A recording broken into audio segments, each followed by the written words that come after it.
Hello and welcome to the NBA Minutes to Win It podcast. I'm Big Italy 42. He's Jason Gilbo at JGilbo11. We got a really weird kind of holiday slate for MLK Day today. We've got all-day slates at 1. We've got pseudo all-day slates at 2. We've got, if you're splitting them up on FanDuel, you've got a 1 o'clock, a 3:30, and a 7:30. All kind of playable slates, really, if you wanted to play 3 slates today. But either way, we're going to kind of cover just people that we like for the entire day, because it's kind of hard to figure out who's got time when. Some people still working, can't play till tonight anyway. So starting off with point guard, of course, and there's not a ton of injury concerns, really. The one that everyone's kind of still looking at, of course, is going to be Mike Conley. Been upgraded to questionable for this one. Remains to be seen whether he's going to play or not. The game's at 2:30, though, so if you're playing DraftKings, you'd be fine, maybe lock it in some guys and figuring out. But, I mean, you're not playing Mario Chalmers on DK anyway instead of Conley, because if you look at it, Conley's sitting there at 6,200 and all of a sudden Chalmers 6,900. So if you're playing on DraftKings, you're kind of just hoping that Conley plays, because there's no way I'm playing Chalmers at almost 7K. Yeah, I mean, I'm kind of with you there. If the news comes out, it's a nice matchup for Chalmers, but I doubt we'll see that, because one's 2:30, log time's at 1, so you're really pushing it if that's the case. But I mean, either way, I do like that matchup for whatever point guard starts, but I probably won't be on Conley anyway, given his injury status. Yeah. I guess I was kind of reaching there. I guess I would play Chalmers in a GPP. I'm not saying I wouldn't play him at all. I guess I meant more for cash games. I wouldn't play him at that price. Definitely. But, other guys you got, of course, a guy that seems really underpriced and has had 2 big games in the same matchup, and we know kind of all season his splits aren't quite as significant as they were earlier in the year, but still playing better at home. Reggie Jackson against the Bulls. I know the numbers are skewed a little bit because the last game was a 4 overtime game, but in 2 games, averaging 43 minutes a game and 52 fantasy points on DK. So, like I said, keep in mind that one of the games was a 4 overtime game, but still had plenty of success in that first matchup, and $7,000 on DK. Really nice price for Reggie Jackson today. Yeah, I really like him, and I guess Brandon Jennings is 50-50 to play today, which there was a couple games in there where you saw him getting some run late in the game, which if you had Jackson, you were probably pretty pissed about. Yeah. But I think it's a great GPP play. Yeah. I like the matchup against Chicago. I think he always kind of goes pretty under-owned. I mean, he's not a popular play all the time, so at his price tag, he definitely has big upside. Yeah, certainly. Hoping that Jennings sits, and then I think he's borderline cash game play for me if Jennings can't go. But definitely keep your eye on that. That game is at 3:30, so should have that news. If you're playing 3:30 slate, I mean, you'll at least get it by then. So there's some other obvious options at point guard. I mean, we'll be short on those. Steph Curry against the Cavs. I know it's the Cavs. They're a good defensive team. Warriors are underdogs in this one for the first time this year because, the eventual Spurs takeover is coming. So the Cavs the Warriors are going to need to win games like this if they're going to hold on to that top seed, if you ask me. Yeah, and they haven't been playing that great. Yeah. I mean, they haven't looked good, but it is a big game. Nice TNT game for us to all watch. And, Curry's, definitely the guy you want to grab. But I do like Chris Paul as well for a little bit cheaper. He's nice cash game play tonight. Takes on a Houston defense with likely going to be without Patrick Beverley, who sat out last night. So he's another nice option. He's been playing well without Blake Griffin. Yeah, I'm with you there. Then both sides of Damian Lillard, John Wall in an early game. It's kind of hard to avoid one or both those guys. I'll probably have a tournament lineup or 2 with both those guys head-to-head there. Yeah, definitely. And another guy like this, Kyle Lowry, I mean, he's been sneaky good this season. I mean, just playing well, averaging 23, 5, and 8 in the last 3 games. And I think the only thing there is just the blowout concern, which is why I would just take him in tournaments more than anything, not cash. Yeah, I mean, shot 5 for 20 in his last game and still got almost 50 fantasy points. So the guy has been tremendous. Speaking of tremendous, Jimmy Butler, you give him a pass for that last game. 23 fantasy points in 36 minutes against Dallas.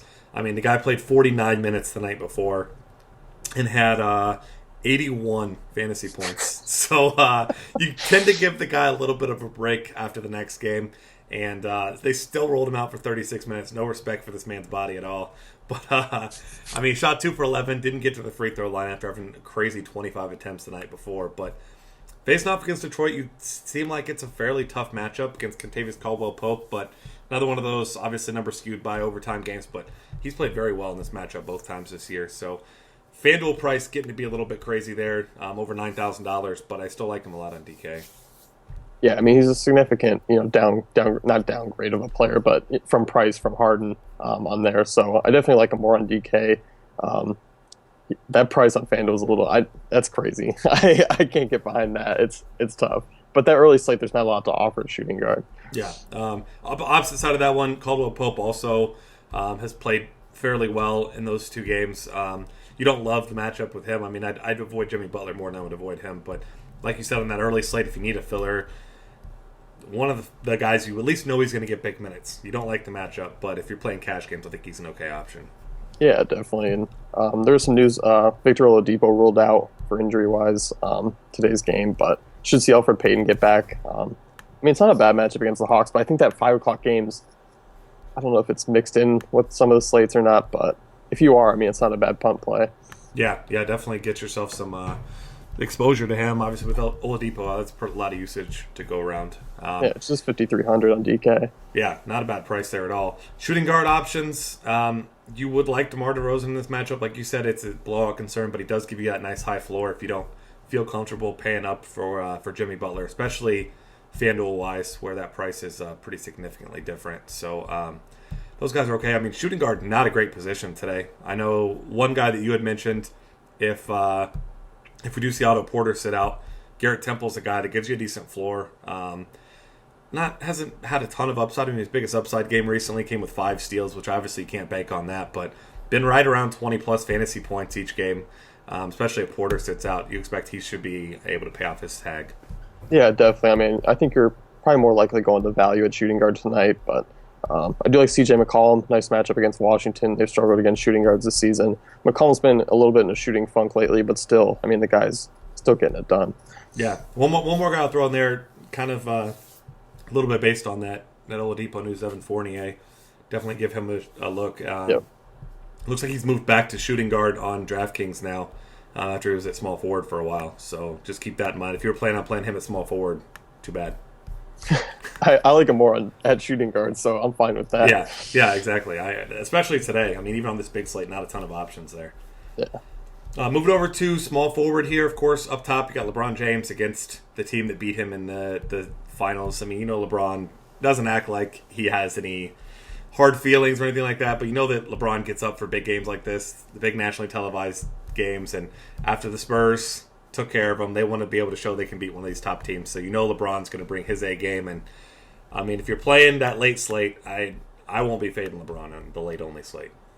Yeah, I won't be either. I mean, it's pretty much LeBron, and then it goes Jay Crowder, Chandler Parsons. So you definitely want to pay up for LeBron in that one. And nice matchup against Golden State at home. They're going to look to knock him off, and I'm counting on Braun to just have a monster game. Yeah, absolutely. So get Braun, get Curry, get whatever you can after that. Small forward, a couple other injury concerns. We mentioned Jay Crowder. He's questionable. Carmelo sat out the last couple games. We're not sure if he's going to go either, but obviously that's an early game, so we should get news for that. I mean, that's a 1 o'clock start. That's the very first game on the slate. Nothing come out yet. Nothing has come out yet, but we'll keep monitoring as we talk. The last update we saw 20 minutes ago is that he's questionable, and that's not really an update. So we'll keep checking that out as we go along. But obviously things change. If he is out, you get guys like Derek Williams who are in play.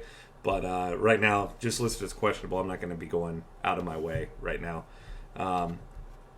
Otto Porter is questionable, like you said. So he's a guy that's not even in a great spot anyway, because Al-Farouq Aminu is a decent defender, and if he's not 100%, I probably won't be playing him anyway. But since you're the Boston Celtics guy, I do love Jay Crowder, and he's been great, and his price is getting up there. But it's kind of hard not to just love him at that mid-range price still, right?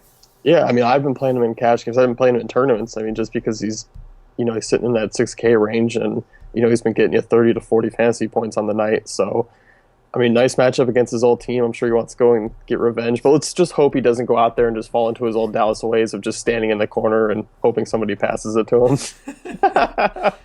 Yeah, that's true. I wasn't even thinking about the revenge narrative. I mean, he's even got the Dallas jersey on the DK picture, but they're always so perfectly cropped, so you can only just see the color. You can't see anything else. But yeah, I mean, he's definitely emerging as a legitimate, two-way player. I love Jay Crowder. Yeah, I mean, he have steals. I mean, the guy's actually scoring points, rebounding well, and I mean, he's a great option to get tonight. Yeah. Another guy who's a nice option, and his price kind of jumped back up on DK, but not quite on FanDuel yet. Robert Covington. We've seen this a million times with Covington. He gets in the rotation, he plays well, then he plays like crap and gets benched. So, I mean, you don't want to say you like him in cash games, but if you're playing that early only slate on FanDuel at 4,700 at small forward, I think I'm going to have myself plenty of Robert Covington in cash games early. Yeah, I'm with you there. I mean, it's not going to hurt you. I mean, the only real issue is he gets into foul trouble. He's got, 14 in the last 3 games. So, I mean, that's the only risk you're taking. But I like him at that price. And, I mean, the guy, he's another good defender. Well, not a great defender, but you can get steals. He's been shooting the ball well in that span. So, I like Covington there. Yeah. As far as other kind of mid-range options, Trevor Ariza is that guy that's just going to get you 20, 25 points. But, I mean, you like the matchup because the Clippers do not defend wing players at all. But Ariza's just not very involved in that offense. So, I mean, on a big slate, I'd rather go with a guy like Derek Williams and hope that Carmelo's sitting out. Because if Carmelo's out, I'll definitely be rolling out Derek Williams in that one. Yeah, definitely. I mean, Ariza, I played him last night, and I probably won't play him for another few weeks. He's dead to you? No, I mean, he was fine, but it's just he's a guy you only play on smaller slates. Yeah, so depending on how your slates are broken up today, I guess. Yeah, I guess it still is a smaller slate tonight, but I don't know. I mean, there's guys, I don't know. I think Parsons has bigger upside in that matchup, and I'll bump up and pay for Crowder, if anything. Yeah, I agree with you there. And it's still weird to me, Jay Crowder giving up so many fantasy points, but he seems like such a good defender. It's such a strange thing to see, but yeah, he'll get there. He's young. He just needs Kawhi Leonard to come teach him the ways. Teach him how to have huge hands. Yeah, Spurs aren't even on the slate today, and then you just continuously are working them in. Got to talk about the greatest team in the world. I mean, I have to. Power forward options. I always love Paul Millsap in cash games. I mean, even when he doesn't play well, he's still good enough. I mean, had that enormous game against Milwaukee. Again, it went to overtime. He still only played 33 minutes, but ended up with 57 fantasy points, and he fouled out. So, I mean, he's got a floor right around 30 fantasy points each time. Played one game against Orlando this year, just over 42 fantasy points in 34 minutes. And obviously, this is somewhat anecdotal because their numbers don't necessarily indicate this because they're bottom 10 in fantasy points allowed against power forwards, but I can think of a ton of instances where I'm playing power forwards against Orlando in good spots and they just struggle. And I mean, I guess it's just one of those things that you can't explain it, and it's not that they're good against power forwards because they aren't, but I think Millsap is about as safe as it gets still. Yeah, definitely. I mean, maybe it's just a creature of habit because we've been playing big men against Orlando for the last few years, but they have been better, but still, I mean, not great. And you do like Millsap because you like the defensive game he brings.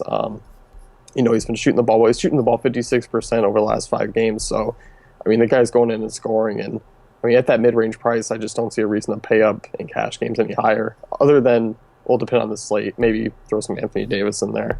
Yeah, I mean, against Memphis, it's not an ideal matchup, but I feel like Davis... He did go off against them. Yeah, that's true. I mean, 61 fantasy points in their first matchup. And that was off 17 points. He had 9 blocks in that game. 9 blocks. So, pulled off a good old Whiteside game. Yeah, I mean, the dude shot 26% in that game and scored 61 fantasy points. So you certainly give him a look there, of course. Draymond Green's another guy he's always in play. When you factor in his price, I guess you say he's been terrible last 2 games. I mean, he's also shot 3 for 14. But, I mean, it's one of those situations where, I mean, the guy's not going to be shooting a ton. I mean, he's not a guy that's going to take 15, 16 shots most games. And if the Cavs come out with a game plan of let's try and trap Curry and force him to pass the ball, then you see Draymond Green take on a bigger role in the offense, and then he becomes a really good play. But, I mean, I just don't see a way that I'm paying almost $10,000 for him in cash games in any circumstance tonight. Yeah, no, I completely agree. I mean, it's definitely a GPP play. And like you mentioned, I mean, the Cavs are probably going to try and take out the guards, and it's just pick your poison with this team. You want to take out Curry, fine. Thompson and Green will step up. So I like Green in GPPs. I think he's going to be pretty low owned just because of that huge price tag. But, I mean, he did go 22, 7, and 15 against them on Christmas Day there. But, I mean, I'm not point chasing, but I do still think he's a good spot. Oh, yeah, he's certainly in a good spot. I just feel like, for cash games, I'm still on Team LeBron there in that price. Yeah, definitely.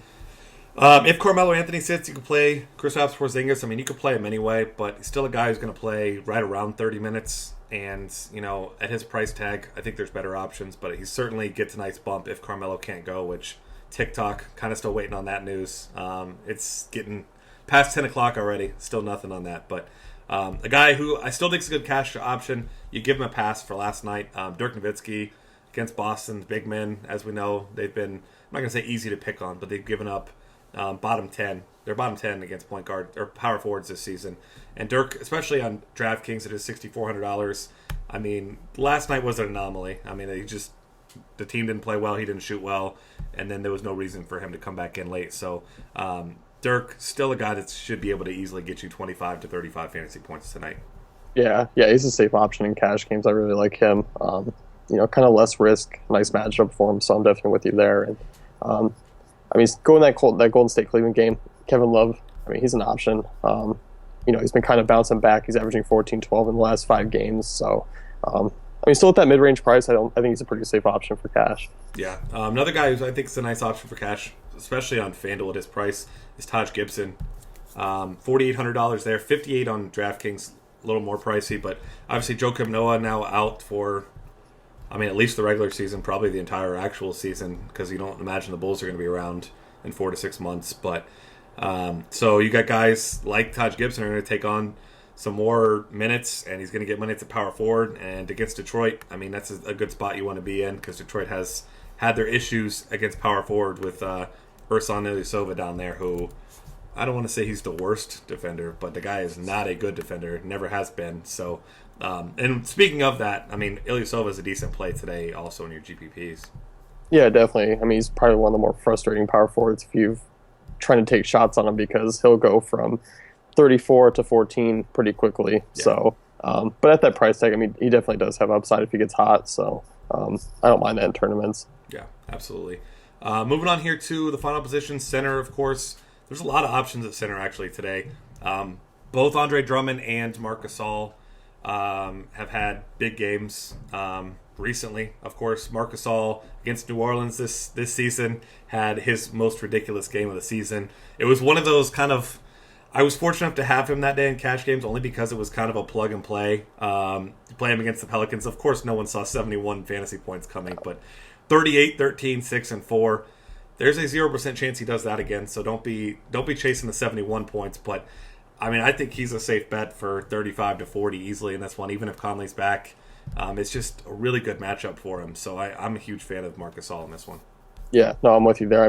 We've been playing centers against New Orleans the entire season, and it's gone well, so I'm not changing the strategy now. Yeah, no, not at all. Other options, if you're playing early, Marcin Gortat, 1 game removed from his injury, faced a Portland team that struggles down low. They're a good rebounding team, but not a good defensive team. 3 straight double-doubles now. Just kind of kept that streak going. 7,000 on both sites. Not a guy that has monster upside, but he's got a really nice floor, though.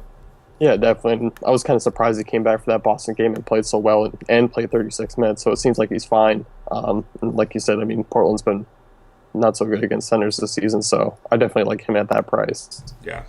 Other guys are kind of be tournament options. You've got Pau Gasol, who, same story as before. When you look at his numbers, they're skewed by the 4 overtime game, but has had a ton of success against Detroit as well. We know Andre Drummond is big. He's not a good defender. He's an average defender. He blocks shots, and that's about it. So Pau Gasol, obviously with Joakim Noah out, should be pretty safe bet to see, 34 to 35 minutes a game when he was in the lower 30s before. So I think he's still a fine option, and his price on DraftKings sitting at 83 is not bad. On FanDuel, 86, he's at power forward, but there's plenty of cheap power forwards that I like on FanDuel, so I think he's a guy I like more at center on DK personally. Yeah, definitely. It's kind of been how it's been this season. I've liked him a little bit more on DK each day, just because he's been priced a little bit lower, and power forward, there's just a lot of value options on FanDuel. As for power forward, there's not so much on DK. Yeah. Dwight Howard, another guy who is in play. We didn't know if he was going to play last night or not, and went for 41 in 26 minutes against the Lakers, which you imagine most men of his size would probably do, even if they weren't good at basketball. But he's now got, looks like, 9 consecutive double-doubles He's got a really nice floor. And if DeAndre Jordan can't go in this one, then all of a sudden you got Dwight Howard down low against a lot of guys that are going to have a really tough time against him. I mean, you can't think of a single front court player for the Clippers that's going to stand a chance against Dwight Howard tonight. But I guess the only concern being that it is a back-to-back, but he only played 26 minutes last night, so no indication that he's going to sit or be limited. But, I mean, as always, you might want to keep your eye on that one. Yeah, I mean, who's he going to see down there? Cole Aldridge. So, yeah, I mean, Howard's a nice play tonight, and, I think, really in both formats at that price, I think he's a pretty solid play. And, like you mentioned, the minutes have been a little lower, but he's averaged 27 minutes in 2 games against the Clippers, and he's went 27 and 17 on average in both those. So, he's getting it done. Yeah, and like you mentioned with DeAndre Jordan, if he doesn't play, the guy you just mentioned, Cole Aldridge, you don't feel good about it, but in his 2 starts, right. He's been tremendous. 33 and 45 DK points in 24 and 29 minutes. And, that's against Miami and Sacramento. Those aren't exactly cake matchups either. So, he'll get some Dwight Howard tonight, assuming that DeAndre sits, but definitely give him a look for cheap because, he's a low-risk type of play. Yeah, definitely. I definitely like him a lot, if Jordan sits because, that value play.